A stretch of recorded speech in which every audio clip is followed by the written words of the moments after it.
અંકલેશ્વર શહેર તાળફળિયામાં રહેતા આસિફ નઝીર પઠાણ સાથે આંતરધર્મની યુવતીએ પ્રેમ લગ્ન કર્યા હતા.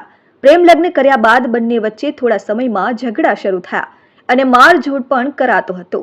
જે અંગે યુવતીએ તેના પિતા અને માતાને જાણ કરતા તેઓ પોતાની દીકરીના સાસરે આવ્યા. ત્યાં દીકરીના પતિ આસિફ નઝીર પઠાણે તેના મામાના ઘરે સમાધાન કરવા માટે રિક્ષામાં લઈ જઈ રહ્યા હતા.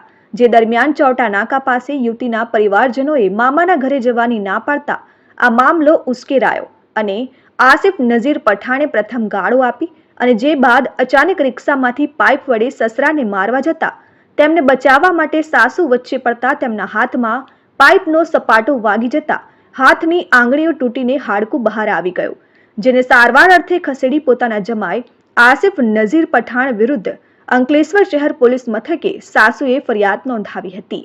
જે કેસ અંકલેશ્વરના મહેરબાન એડિશનલ જ્યુડિશિયલ મેજિસ્ટ્રેટ કોર્ટમાં ચાલી જતા સરકારી વકીલ શિલ્પાબેન પટેલ દ્વારા સાંયોગિક પુરાવા અને સાક્ષી રજૂ કરી કોર્ટમાં ધારદાર દલીલ રજૂ કરી જજ કે.એલ. નાડિયા સાહેબે તેમની દલીલો ગ્રાહ્ય રાખી પુરાવા અને સાક્ષીના નિવેદનના આધારે આસિફ નઝીર પઠાણને 2 વર્ષની સખ્ત કેદની સજા અને 2000 રૂપિયાનો દંડનો હુકમ કર્યો છે.